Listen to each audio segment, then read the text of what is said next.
أصدقائي المشاهدين، النهارده إن شاء الله هيتم تركيب ساعة ضغط لشبكة الحريق. شبكة الحريق دي طبعا احنا بعد ما نخلصها بنضغطها على ساعة بار 16 بار، الضغط بنستلمه على 10 بار. تمام. فبيركب محبس بساعة البار. ممكن تيجي بالكاميرا كده زي الشكل اللي فوق ده.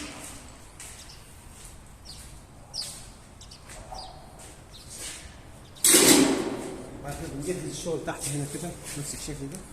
بنركب نقصات، بنركب جسامات كده، بعد كده بنركب الساعة بالشكل ده. صعب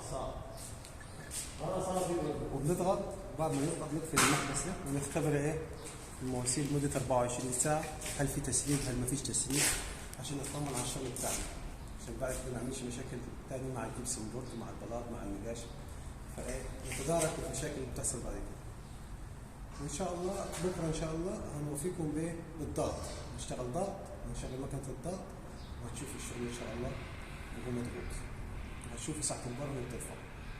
تمام. فبكره ان شاء الله نلتقي. السلام عليكم.